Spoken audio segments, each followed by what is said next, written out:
Now at 6, questions about the city of Jacksonville's DEI spending and excessive overtime.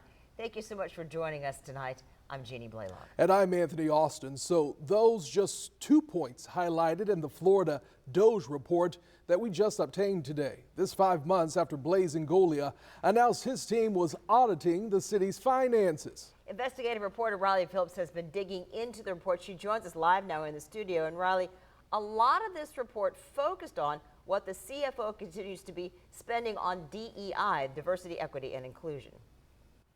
Yes, the report highlights hundreds of thousands of dollars in grants distributed by the city's Cultural Council to fund projects or organizations the CFO claims support DEI initiatives. There are also examples of city employee overtime spending and millions of dollars spent on sidewalk projects.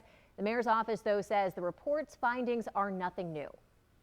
Months after CFO Blaise Ngolia promised to get to the bottom of what he considers to be overspending in the city of Jacksonville, his office finally released its findings. The Florida DOGE report states the city spent $54 million more for bike lanes and sidewalks than it provided for emergency services in a recent capital improvement plan. It also gave an example of $7.5 million spent on a single 1-mile sidewalk project. I asked Mayor Donna Deegan's office which sidewalk project this could be, and a spokesperson said it could be referring to the Emerald Trail Model Mile, which is more than just a standard sidewalk. The city put in additional bicycle signs and updated pedestrian signals. Spending on overtime for city employees also made the report. It states the city spent more than $500,000 on overtime. I think our philosophy is there's a little bit of overtime is appropriate if you can keep from hiring another person, but at some point, if you're using that type of overtime, if it's appropriate, then you need to look at possibly adding another employee. But questions now surround so-called spending on diversity, equity, and inclusion. The report states the city spent $1.9 million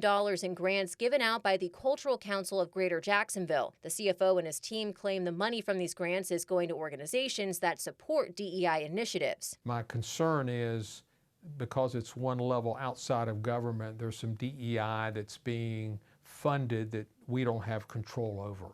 And that's what I want to understand from their representatives. The mayor's office pushed back against the report, saying the findings are not new or hidden expenditures, and her office has modernized government operations. Writing in a statement, quote, "We've achieved all this through lean process improvements, automation and AI tools, and discipline limits on staff growth and overtime while serving a rapidly growing population. All of this is publicly available on the transparency dashboards launched in Mayor Deegan's first year in office." And Councilman Ron Salem says the Special Committee on Duval DOGE will meet next Tuesday to go over this report. He also sent the report to the Council Auditor's Office to review. Anthony.